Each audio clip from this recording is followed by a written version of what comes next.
The year is 1964.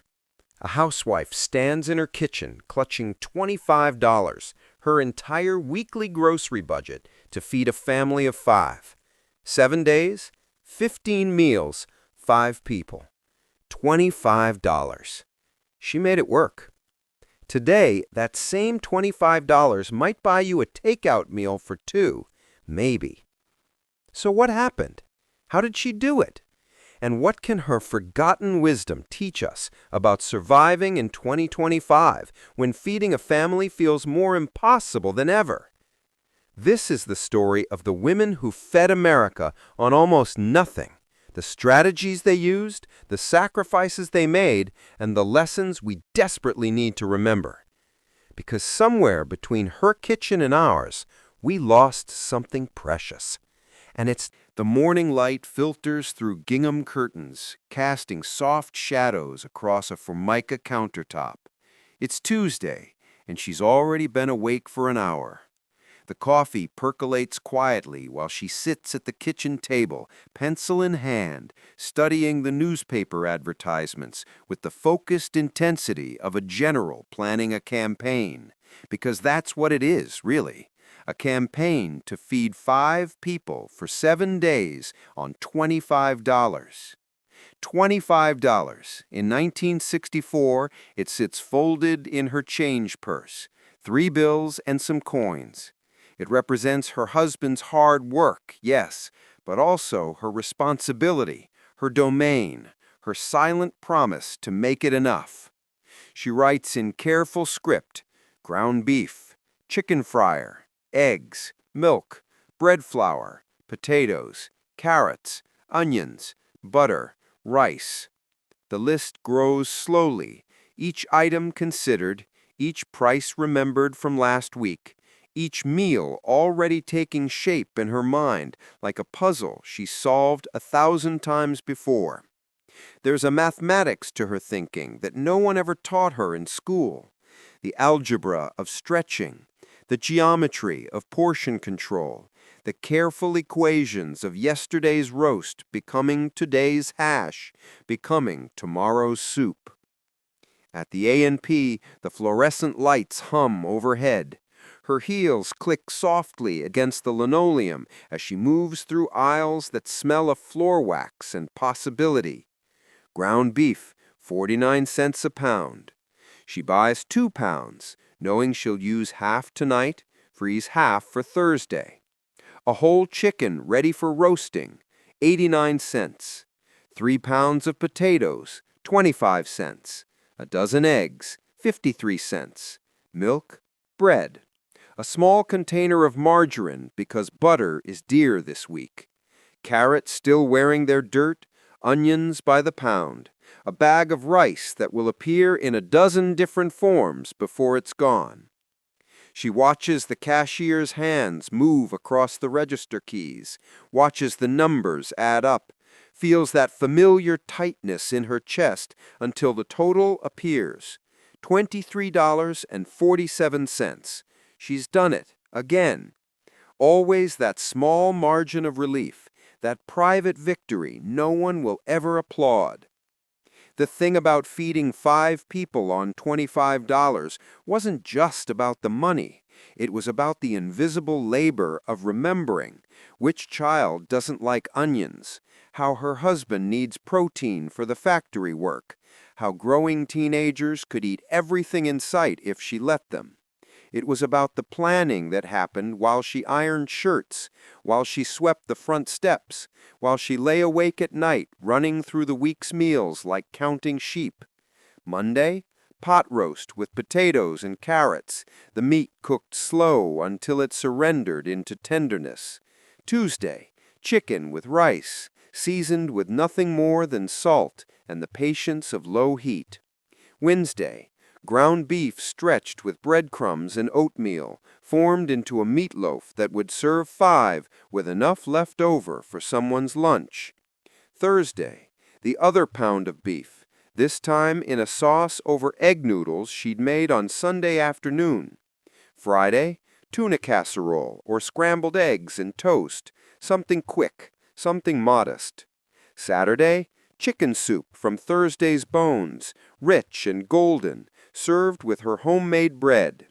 Sunday, the roast's remains transformed into hash, the potatoes crisped in the skillet, an egg cracked over the top.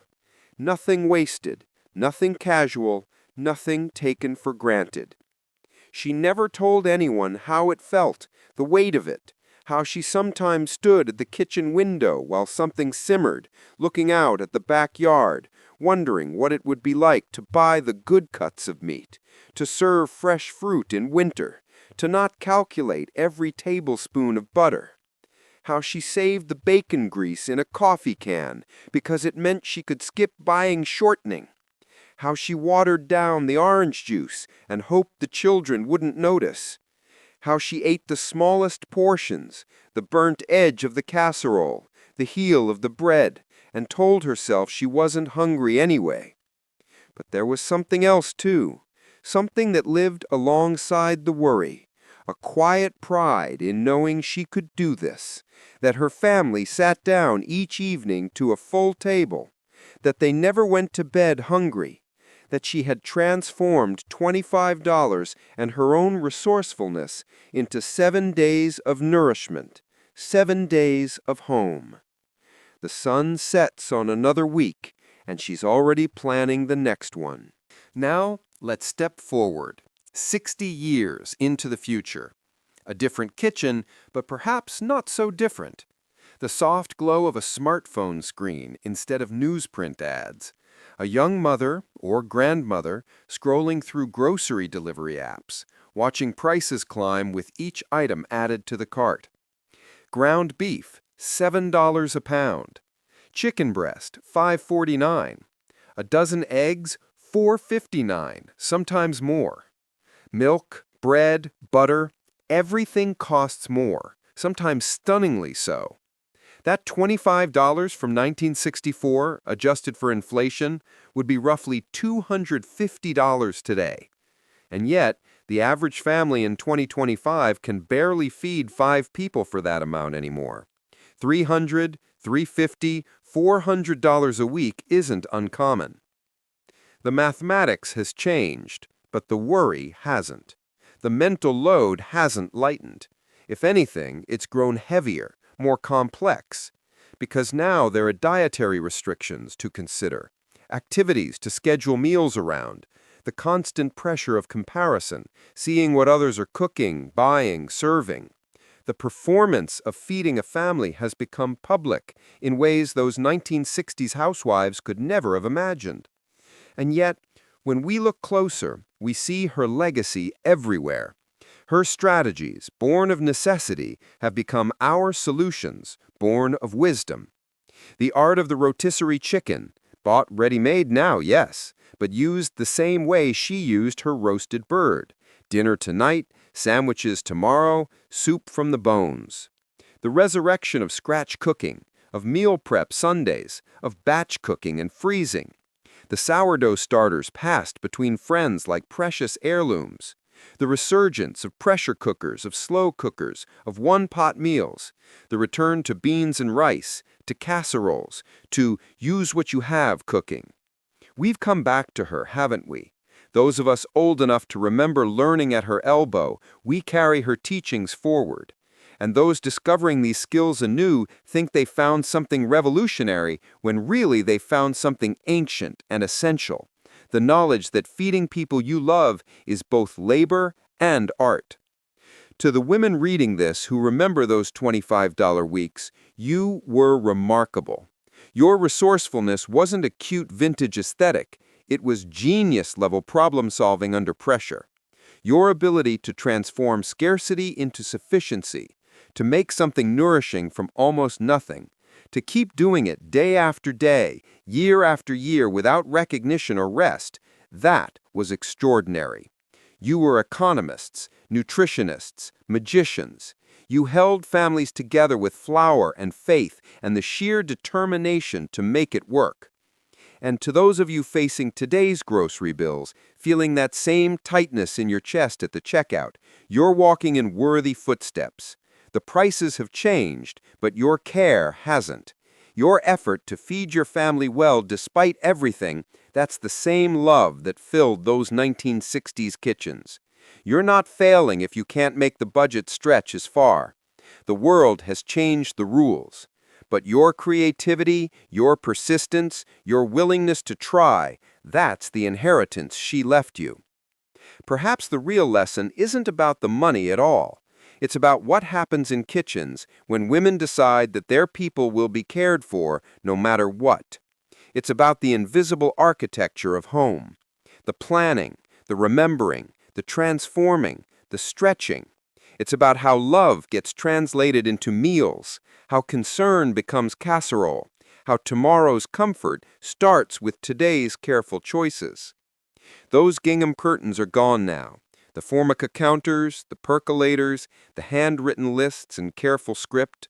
But somewhere in America tonight, someone is planning next week's meals.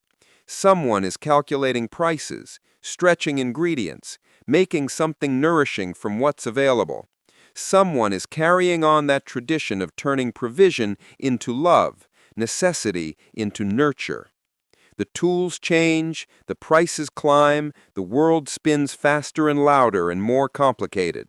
But the quiet determination of women feeding their families, that remains constant. That threads through generations like a golden cord, connecting past and present, connecting all of us who've ever stood in a kitchen and refused to let scarcity win. She would recognize you. Across all these years, through all these changes, she would see herself in your efforts, and she would want you to know you're doing enough. You're doing everything, just like she did. The light fades on another day. Tomorrow, you'll do it all again, just like she did, just like we all do. And that has always been enough. She never asked for recognition. She never expected applause. She simply did what needed to be done, day after day, with $25 and an unshakable resolve. And now, decades later, we find ourselves reaching back to her, learning from her, honoring her, trying to recapture even a fraction of her resourcefulness in our own overwhelmed kitchens. The prices have changed, the world has changed, but the heart of what she did, the love, the care, the refusal to let her family go without, that hasn't changed at all. That's the thread that connects us across time. That's the legacy she left behind. If this story resonated with you, if it reminded you of your own mother or grandmother, or if it gave you hope for your own kitchen struggles, please subscribe to this channel. Hit that notification bell so you never miss these journeys into the hidden history of American homes. Your support keeps these forgotten stories alive. And now, I want to hear from you. What's one meal from your childhood, or your mother's or grandmother's kitchen, that was made with almost nothing, but somehow tasted like everything? What did she stretch, transform, or create that still lives in your memory? Share your stories in the comments below. Let's honor these women together by remembering what they made, how they loved us, and what they taught us about making a home. Until next time, may your kitchens be full of warmth, your tables full of love, and your memories full of gratitude for the women who came before.